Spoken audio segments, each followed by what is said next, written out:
Description में लिखा है कि ऑर्डर करने के 2 सेकंड्स बाद ही फूड डिलीवर हो जाएगा, लेकिन डिलीवरी चार्ज होगा 800 येन। यार ये तो बहुत ज्यादा है, लेकिन टकोया को बहुत जल्दी खाना चाहिए तो उसको ऐप को इंस्टॉल करना ही होता है। इंस्टॉल करके वो उसको स्टार्ट करता है तो उसका लोगो आता है और एक सुरीली आवाज आती है, वेलकम टू ओडोकेमोनो। टकोया को इस ऐप पर बिल्कुल भरोसा नहीं होता दोस्तों, लेकिन फिर भी वो ट्राई करके देख लेता है कि देखते हैं क्या होता है इसमें। तो ट्राई करने के लिए वो 2 चीज बर्गर्स का ऑर्डर करता है, जिसका बिल आता है 2200 येन। टकोया को लगता है ये जरूर कोई स्कैम है, लेकिन फिर भी ऑर्डर बटन पर क्लिक कर देता है। 2 सेकंड्स में डोरबेल बजती है। भाई ये क्या चल रहा है इस दुनिया में? अपना घर 3rd फ्लोर पर है, लिफ्ट से आएगा तब भी 2 मिनट लग जाएंगे, फिर ये 2 सेकंड्स में कैसे? How is it possible?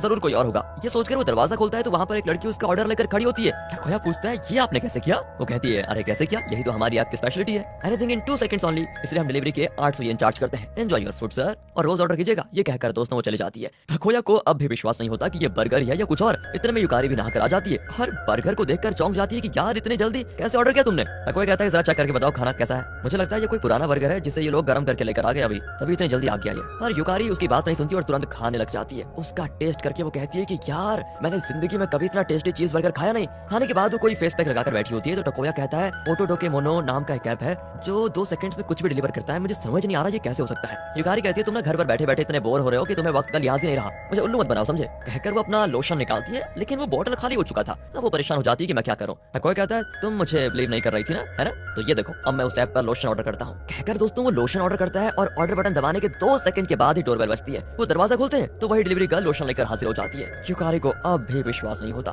वो टकोया से कहती है जरूर तुम कोई गेम खेल रहे हैं मेरे साथ, तुम्हें पता था लोशन खत्म हो चुका है, इसलिए तुमने पहले से उस लड़की को लोशन लाने के लिए रेडी करके रखा हुआ था, हैं? टकोया कहता है अरे मैं तो उसको जानता तक नहीं। हाँ ठीक है, अगर तुम्हारी बात सच है तो उस ऐप से कुछ और ऑर्डर करके देखती हूँ फिर देखेंगे। कहकर दोस्तों वो टॉयलेट पेपर ऑर्डर करती है। 2 सेकंड में वही लड़की सामान लेकर फिर हाजिर। फिर वो ड्रेस शूज और कई चीजें ऑर्डर करती है और चीजें सिर्फ 2 सेकंड्स में लेकर वो लड़की आ जाती है। साथ ही साथ वो अमेरिकन डिश ऑर्डर करते हैं जो जापान में नहीं मिलता, वो भी 2 सेकंड में डिलीवर हो जाता है। और टेस्टी उसका तो कोई जवाब ही नहीं। टकोया को लगता है कि इस ऐप में जरूर कोई रहस्य है, वरना एक इंसान इतनी तेजी से कैसे ये सारी चीजें कर सकता है और हर बार वही लड़की क्यों आ रही है, ये भी कोई रहस्य है। वो कहता है कि कॉरिडोर का लाइट जलता रहता है, लेकिन जब वो लड़की आइटम्स लेकर आती है तो लाइट ऑफ हो जाते हैं। मुझे लगता है वो लड़की किसी दूसरी जगह पर है और अचानक यहाँ पर टेलीपोर्ट हो जाती है। पर दोस्तों युकारी तो अलग ही लेवल पर सोचने लगती है। वो कहती है वो जहाँ से भी आती है ना, हमें उससे क्या मतलब, हमें तो ये देखना चाहिए कि ऐप से अपना क्या फायदा होगा। तो दोस्तों वो झट से ऐप पर 1 मिलियन येन ऑर्डर करने जाती है, लेकिन उन्हें ऑर्डर करने के लिए इन्हें 1 मिलियन येन प्लस 800 येन देने पड़ेंगे। वो समझ जाते हैं कि इस ऐप में पैसे ऑर्डर करना तो पागलपन है। फिर वो ट्रेजर टाइप करके देखती है पर वो एरर दिखाता है क्योंकि ये कोई प्रोडक्ट है ही नहीं। अब दोस्तों वो टेलीपोर्टेशन डोर करके टाइप करती है, अरे वही एनीवे डोर जो डोरेमोन के पास होता था, पर वैसा कोई डोर उस ऐप में होता नहीं। युकारी बहुत सोच कर उसमें टाइप करती है कि पिछले साल टकोया ने अपना वेडिंग रिंग खो दिया, हमें वो रिंग चाहिए। ये ऑर्डर तो प्लेस भी हो जाता है। भाई कैसे? यही नहीं दोस्तों, रिंग के पैसे भी नहीं मांगता वो ऐप और सिर्फ इनको डिलीवरी चार्जेस 800 येन देने होते हैं। और क्या था, 2 सेकंड्स में डोरबेल बजती है और वही लड़की रिंग लेकर आ जाती है। ये लोग उसकी जांच करके चौंक जाते हैं क्योंकि ये टकोया की रिंग है दोस्तों। बहुत खतरनाक चीज हो गई इनके साथ, मतलब ऐप वाले लोग उस रिंग को ढूंढ कर लेकर आ गए और वो भी 2 सेकंड में, कैसे? और ऊपर से उन्होंने डिलीवरी चार्ज लिया, रिंग के पैसे लिए ही नहीं। एंड अब ये लोग इस बात को भी नोटिस कर लेते हैं कि ये लोग कोई भी चीजों को भी ढूंढ कर लेकर आते हैं। दोनों करीब करीब इस ऐप की एडिक्ट हो चुके थे और खासकर युकारी, वो तो पागल ही होती जा रही थी। कई साल पहले उसका एक डॉगी खो गया था, वो अब इस ऐप पर डॉगी मांगती है तो सिर्फ उसको 800 येन वो ऑर्डर करने के देने होते हैं। एंड वो लड़की एक बॉक्स में कुछ लेकर आ जाती है 2 सेकंड में। जब वो खोलकर देखते हैं तो डॉगी की हड्डियां पड़ी होती हैं। वो समझ जाते हैं कि डॉगी मर गया होगा, इसलिए वो सिर्फ हड्डियां ला पाए। युकारी इस पर नहीं रुकती दोस्तों, वो टाइप करती है मुझे अपना डॉगी जिंदा चाहिए। वो भी प्लेस हो जाता है भाई, और इनका डॉगी 10 साल पहले जैसा था उसी तरह जिंदा डिलीवर हो जाता है। ओह माय गॉड, युकारी की खुशी का ठिकाना नहीं होता। लेकिन टकोया वो बौखला जाता है कि ये लोग पास में कोई भी चीजें ही नहीं बल्कि मरे हुए लोगों को भी जिंदा करके ला सकते हैं। ये तो कुछ बहुत बड़ा लोचा लग रहा है। अगले दिन युकारी हॉस्पिटल जाती है तो एक बुजुर्ग पेशेंट बहुत देर से कुछ ढूंढ रहा होता है। युकारी पूछती है अंकल जी क्या हो गया? वो कहते हैं मैं अपनी घड़ी ढूंढ रहा हूँ बेटा। युकारी बताती है जब आप हॉस्पिटल में आए थे तब आपके पास कोई घड़ी नहीं थी। अब ये सुनकर वो बहुत परेशान हो जाते हैं। युकारी कहती है आप डरते क्यों हैं, जब आप डिस्चार्ज हो जाएंगे तो नई घड़ी खरीद लेना। और वो कहते हैं वो कोई मामूली घड़ी नहीं थी जो पैसों से खरीदी जा सके, वो मेरी वाइफ ने मुझको दी थी। घड़ी तो मैं खरीद सकता हूँ लेकिन मेरी स्वर्गवासी पत्नी को मैं वापस नहीं ला सकता ना, इस बात का मुझे बहुत दुख है। और दोस्तों यहाँ पर युकारी के दिमाग में अपनी माँ के बारे में कोई चीजें आती है। वो अपनी माँ को याद करती है क्योंकि उसकी माँ पहले चल बसी थी।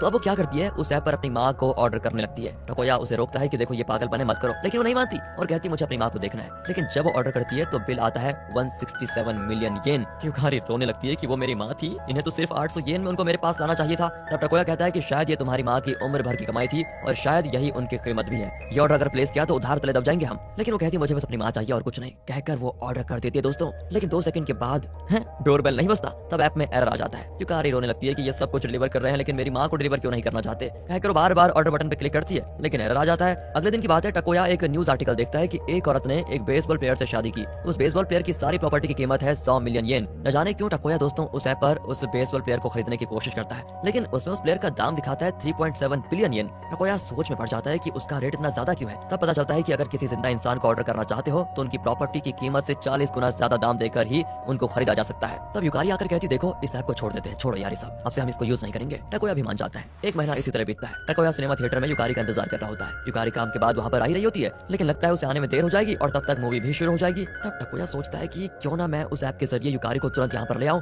मुझे लगता है ऐप वाले लोग टेलीपोर्टेशन का इस्तेमाल करते हैं। ये सोचकर वो ऐप पर अपनी वाइफ को ऑर्डर करता है और सिर्फ 800 येन में 2 सेकंड में युकारी वहाँ पर डिलीवर हो जाती है और वही लड़की उसको लेकर आती है। युकारी की समझ में नहीं आता कि वो यहाँ पर कैसे आए। दोनों मूवी के बाद घर जा ही रहे होते हैं तो युकारी बहुत नाराज होती है। टकोया उससे माफी मांगता है कि तुम्हें बिना बताए मैंने वो ऐप यूज कर लिया, उसके लिए सॉरी। लेकिन युकारी कहती है मुझे उसका गुस्सा नहीं है, उन ऐप वालों ने मेरा कोई रेट ही नहीं रखा और सिर्फ डिलीवरी चार्जेस में ही मुझे यहाँ तक लेकर आ गए। अरे कोई कीमत तो होनी चाहिए ना मेरी। टकोया कहता है कि हम दोनों हस्बैंड वाइफ है ना, इसलिए जो तुम्हारा है वो मेरा है और जो मेरा वो तुम्हारा, इसलिए शायद उन लोगों ने मुझे और कोई चार्ज नहीं किया। इसीलिए कल अगर तुम मुझे ऑर्डर करोगी ना तो तुम्हें भी मैं मुफ्त में मिल जाऊंगा, सिर्फ डिलीवरी चार्जेस देने पड़ेंगे तुमको। इस तरह की गपशप चल रही होती है कि तभी उनको एक बात सूझती है दोस्तों। अब अगले दिन से वो अपना प्लान एग्जीक्यूट करते हैं। युकारी रोज हॉस्पिटल में काम करके थक जाती है तो वो बस या पकड़ कर घर आती थी और आते आते भी बहुत थक जाती थी। लेकिन अब जैसे ही उसका काम खत्म होता है वो टकोया को कॉल करती है और वो ऐप खोलकर उसमें युकारी को ऑर्डर करता है। 2 सेकंड में वो घर पहुंच जाती है। युकारी इस तरह थकती भी नहीं। एंड इस तरह जब युकारी किसी फंक्शन में होती है और टकोया वहां आने का बहाना कर रहा होता है तो युकारी उस ऐप में टकोया को ऑर्डर कर देती है और तब टकोया को वहां आना ही पड़ता है। इस तरह ये दोनों उस ऐप को एक टेलीपोर्टेशन डिवाइस की तरह यूज करते हैं और जब इनको हॉलिडे पे कहीं जाना होता है तो दोनों के फ्लाइट टिकट्स में 60,000 येन खर्च हो जाते थे।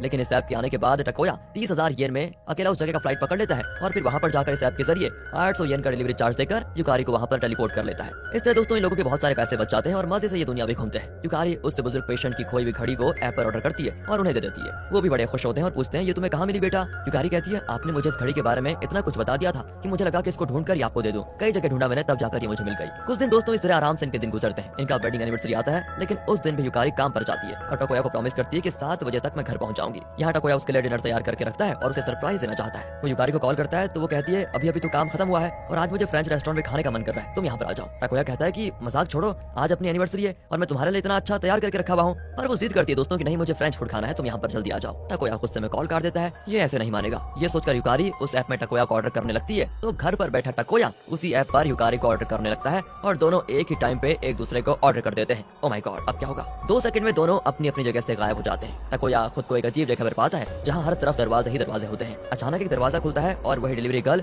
युकारी को वहाँ के कमरे में लेकर आ जाती है और कहती है ये रहा सर आपका ऑर्डर। फिर वो टकोया को घसीट कर लेकर जाती है और एक दरवाजे के पीछे उसको धकेलती है और युकारी से कहती है ये रहा मैडम आपका ऑर्डर, कहकर वो दरवाजा बंद करके चली जाती है। अब ये दोनों कुछ समझ नहीं पाते कि ये क्या जगह है, पर लगता है दोनों ने एक ही टाइम पे एक दूसरे का ऑर्डर किया था जिसकी वजह से शायद ऐप में कोई एरर हुआ और अब वो इस जगह पर पहुंच चुके हैं। चारों तरफ दरवाजे होते हैं लेकिन वो एक भी दरवाजा खोल नहीं पाते। युकारी बहुत डरी भी होती है कि क्या करूं, लेकिन टकोया उसे हिम्मत देता है मैं कुछ करता हूँ। वो अपने दोस्त को कॉल करके कहता है कि भाई मैं बहुत बड़ी प्रॉब्लम में फंसा हुआ हूँ, प्लीज मुझसे अभी कोई सवाल मत करना, सिर्फ वो करो जो मैं कहता हूँ। वो अपने फ्रेंड को ऑटोडॉक के मोनो ऐप इंस्टॉल करने को कहता है और कहता है उसमें मेरा नाम सर्च करो और मुझे ऑर्डर करो। फ्रेंड भी वही करता है लेकिन कहता है यार इसमें तो तेरी कीमत 200 मिलियन येन है, उतने पैसे तो मेरे पास है नहीं। इस पर टकोया दोस्तों एकदम शॉक हो जाता है। तब उसे याद आता है कि जब टकोया युकारी को ऑर्डर करता था तो सिर्फ 800 येन देने पड़ते थे क्योंकि वो टकोया की वाइफ है, लेकिन टकोया का फ्रेंड वो बाहर का आदमी है जिस वजह से उसे ज्यादा कीमत देनी पड़ेगी और ऊपर से जिंदा इंसान की कीमत उनकी प्रॉपर्टी की कीमत से 40 गुना ज्यादा भी तो होती है। तब युकारी को एक तरकीब सोचती है। वो उसमें एक ऐसा पेपर ऑर्डर करती है जिसमें यहाँ से बचने का रास्ता लिखा हो, लेकिन वो एरर दिखाता है। अब इनको एहसास हो जाता है कि वो यहाँ बिल्कुल फंस चुके हैं, बाहर नहीं निकल पाएंगे। अपने किस्मत को स्वीकार करके वो यहीं पर रहने लग जाते हैं। 3 महीने बीत जाते हैं दोस्तों यहाँ पर इनके। अपने घर से अपनी जरूरत की सारी चीजें वो उसी ऐप पर ऑर्डर करते हैं और वो सब यहाँ डिलीवर हो जाता है। वो अपने डॉगी को भी यहाँ पर ऑर्डर करके लेकर आ जाते हैं। इन्हें सिर्फ डिलीवरी के 800 येन देने पड़ते हैं। धीरे धीरे वो अजीब जगह को भी अपना घर जैसा बनाने लग जाते हैं। खाने को ऑर्डर करते हैं तो वह डिलीवरी गर्ल लेकर आती है। यहाँ टकोया और युकारी के अलावा सिर्फ एक लड़की आती है। ये दोनों यहाँ से दोस्तों कहीं भी नहीं जा सकते। देखते ही देखते 1 साल बीत जाता है। इस जगह पड़े पड़े ये दोनों दिमागी तौर पर अपना बैलेंस खोने लगते हैं। इसी बीच युकारी का डॉगी हमेशा टकोया को तंग करता रहता है। टकोया युकारी को भी डांटता है कि अरे अपने डॉगी को संभाल नहीं सकती क्या। और युकारी कहती है अरे उसे कुछ भी कर लो, मुझे कोई फर्क नहीं पड़ता, मैं तो तुम्हारा चेहरा भी नहीं देखना चाहती। टकोया चिल्लाता है कि हमारे साथ जो हो रहा है उसका जिम्मेदार सिर्फ मैं नहीं हूँ, तुम भी हो। अच्छा अब मैं जिम्मेदार हूँ। सबसे पहले इस ऐप को किसने ट्राई किया था बताओ, तुमने ना। सारी मुसीबत की जड़ तुम हो, सिर्फ तुम। एंड दोस्तों इनकी तू मैं अचानक टकोया गुस्से में युकारी को चांटा मार देता है। वैसे आज तक इन दोनों ने कभी एक दूसरे पर हाथ तक नहीं उठाया था, लेकिन आज टकोया ने जो किया युकारी उसे बर्दाश्त नहीं कर पाती। टकोया भी रोने लगता है कि ये मैंने क्या कर दिया। तब उसको एक आइडिया आता है। वो युकारी को बताता है कि देखो यहाँ से निकलने का एक तरीका है, बाहर से कोई हमें ऑर्डर नहीं कर सकता क्योंकि कीमत बहुत ज्यादा होगी,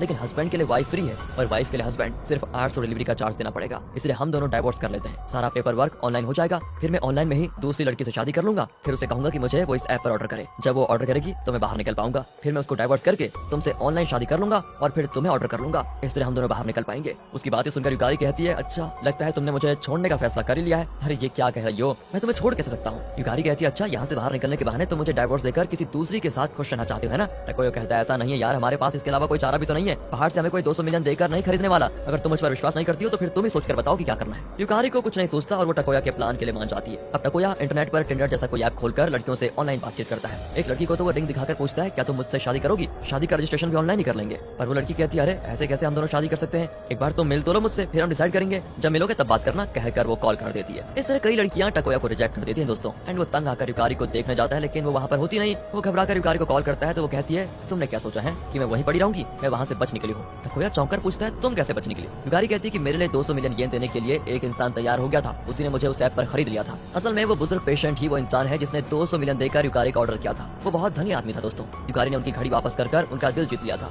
और इसी वजह से वो युकारी के लिए इतने पैसे देने को तैयार हो गए। अब ये जानकर टकोया कहता है कि अगर तुम बाहर निकल चुकी हो तो प्लीज जल्दी से मुझे ऑर्डर कर दो, मैं यहाँ पर एक पल भी नहीं रह सकता। युकारी कहती है, सॉरी टकोया, लेकिन मेरे पास तो 200 मिलियन है ही नहीं। टकोया कहता है, 200 मिलियन की क्या जरूरत है, तुम मेरी वाइफ हो, तुम्हें सिर्फ 800 देने पड़ेंगे। तब युकारी कहती है कि अगर मैं तुम्हारी वाइफ होती तब ऑर्डर फ्री होता ना। ओहो, तो यहाँ पर खुलता है खतरनाक ट्विस्ट। असल में युकारी ने उस जगह से बाहर आते ही टकोया को डाइवोर्स कर दिया था और उस बुजुर्ग पेशेंट से शादी कर ली थी, इसलिए अब वो टकोया की वाइफ नहीं रही। वो कहती है कि मेरे पास 200 मिलियन नहीं है जिससे मैं तुम्हें